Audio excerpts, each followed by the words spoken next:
সেদিন ছাগলগুলো বিক্রি করে দিয়ে অনেক কষ্ট পেয়েছি, যেটা আসলে ভোলার মতো না। তো আমি আপনাদেরকে বলেছিলাম আমি আবারও ছাগল নিয়ে আপনাদের মাঝে ফিরে আসবো। তো আজকে আবারও ছাগল দুটো কিনে ফেললাম। এই একটা ছাগল আর তার সামনে আরেকটা ছাগল। এই দুইটা ছাগল আজকে আবার কিনলাম, আলহামদুলিল্লাহ। তো আগেরগুলো ছিল দেশি ছাগল, অনেকেই পছন্দ করতো দেশি ছাগল, আবার অনেকে পছন্দ করে না। এই কারণে দুইটি বড় জাতের ছাগল নিলাম। তো এই ছাগলগুলো দিয়ে আবারও আপনাদের মাঝে ফিরে আসার চেষ্টা করতেছি।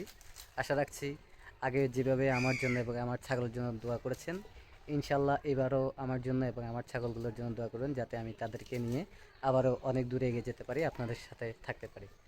তো এই ছাগল নিয়ে আমি কিভাবে 1 থেকে 100 করি, বা এই ছোট একটা প্রজেক্ট থেকে বড় একটা প্রজেক্ট করি, সেটি আপনাদেরকে দেখানোর চেষ্টা করব। আপনারা যদি সাথে থাকেন, আপনারা যদি বলেন, আমি প্রত্যেকটা দিন একটা একটা করে ভিডিও দেওয়ার চেষ্টা করব, আপনাদেরকে নিত্য নতুন আপডেট দেওয়ার চেষ্টা করব। তো আজকে আবারও নতুন ছাগল নিলাম, আর আপনাদেরকে দেখাও বলে আবারও ছাগল এবং ঘরটা দেখানো হচ্ছে। তো এই আর কি, আজকে এই পর্যন্ত। আমার জন্য দোয়া করবেন। দেখা হবে আগামী কোনো দিন নতুন কোনো ভিডিওতে। ধন্যবাদ সবাইকে। আসসালামু আলাইকুম।